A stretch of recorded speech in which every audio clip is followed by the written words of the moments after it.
No battle is worth it if you do not understand why you are fighting. There must be a purpose to your ire and a meaning to fight. As long as there is, you will fight well. And if this is something that intrigues you, I must tell you that there is more where that came from, and that you should try this new science fiction fantasy novel called Beyond the Father, which is the first in the Gods on Trial series by author Opëshum Patroz.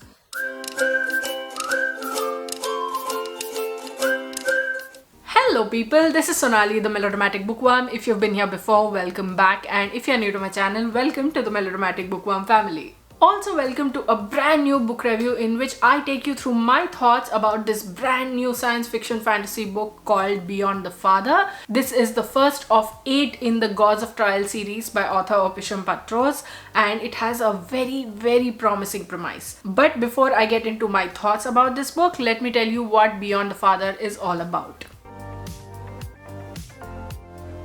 Beyond the Father, as I've mentioned before, is...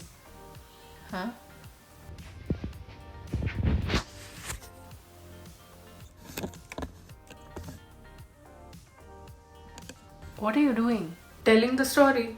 Like, you non-mollards will all turn this into some sort of a sob story and you'll waste time. Hey, that's not true. Really.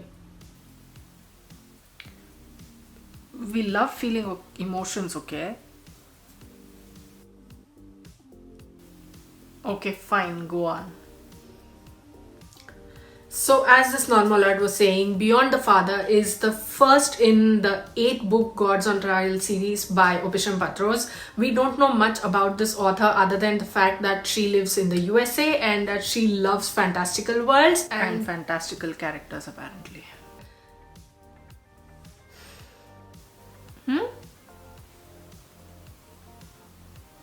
We follow multiple threads in the story, but mostly on the planet of Zyber, where mollards, that are people like me, who are anywhere between part metal and full metal, that is, whose consciousness has been reborn into metal bodies, maintain a class system over non-mollards, which are people like her, this one over here.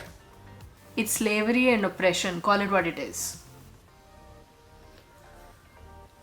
While in one region there is the reflection of one reality, that is religion's chokehold on the masses, in another there's another reality that becomes part of the story, that is royalty, its duty, the compulsory duties of the heir, including going on a vision quest to Area X, which is an unexplored section of the planet, and what happens to the people who dare deny the royal duty. We follow soldiers being forced into below freezing temperatures to attack and to ward off attacks, and we see them standing up for what they think is right, but also they are being forced to obey the orders of their superiors. Then we follow a greater being who watches over everything, rarely intervenes, and whenever he does, it is only to inflict storms upon Zyber. Then he is in constant conversation with someone or something that isn't named, but which can only be the conscience that he has created for himself to avoid solitude, to avoid loneliness. And the common thread that covers it all is of life transcending the limits that are placed on it by different entities, be it memory or faith, or it could be something else.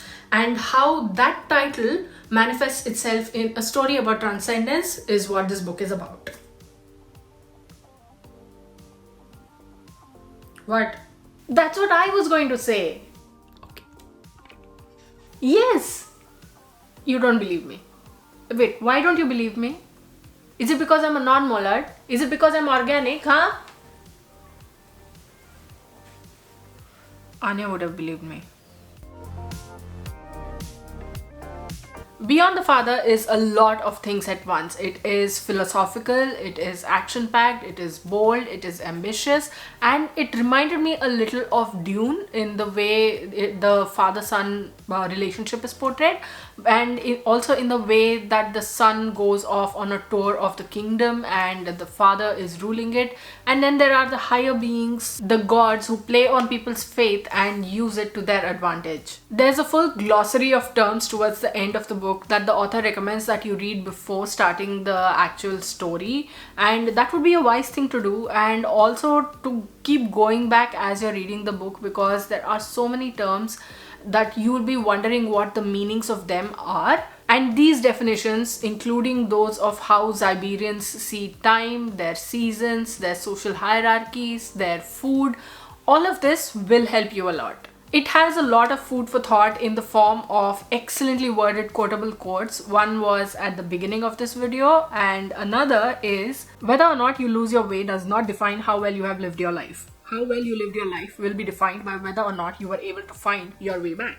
The author gives a lot of thought and literary real estate to the questions of free will and transgressions and decisions, and how all of these are connected. Also to the way how us humans are so adamant in the decisions that we take, and we don't see the long-term effects that those decisions can have on our own lives, and that living God simmers with resentment and condescension towards the non-monarchs for the decisions that they have taken. Because there was a point from where everything came spiraling down to the present. And then there are the political and the military strategies, which are so interesting to see, because you finally begin to understand how it actually works, and that no matter which side you are on, you'll always have to deal with naysayers, many of whom will oppose you just for the heck of it. And if that's not proof that fiction reflects reality, I don't know what is.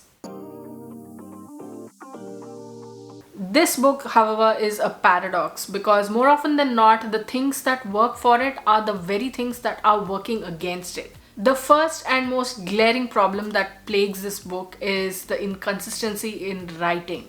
I mean, there are some places where the writing is impeccable and which will force you to pause and to genuinely think. In others, it is lackluster and awkward, and it is these lackluster sections that will have you running out of patience. Next is the purple prose.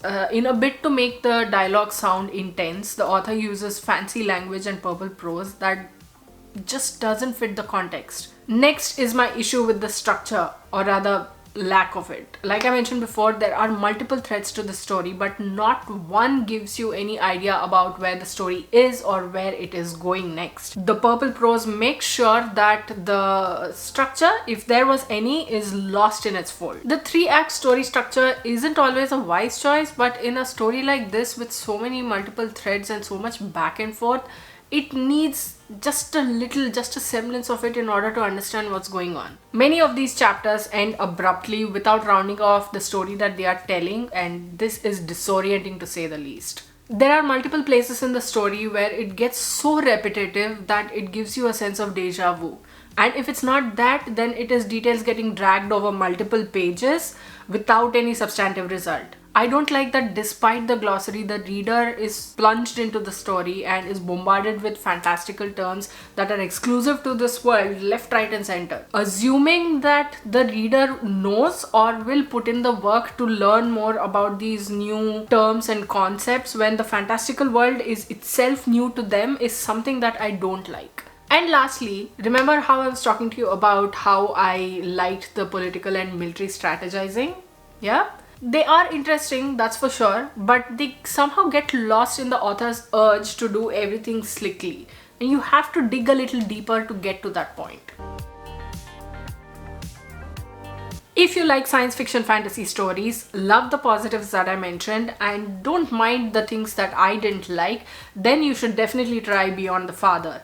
Who knows, maybe you like it better than I did. You non-mollards are such sticklers. So that was my review of Beyond the Father, the first in the Gods on Trial series by Opëshum Patroz. What did you think of my review? Have you read this book? If you have, what did you think of it? If you haven't, will you pick this book up after watching my review? Let me know in the comments below. I'd love to hear from you. If you like this video, please like it and share it to spread the word. And if you like my content and would like to see more from me, don't forget to hit subscribe and click on the bell icon beside the subscribe button to get notified as and when I post new videos. Thanks for watching. I'll see you in the next video. Until next time, keep reading, keep watching, and add melodrama to your life.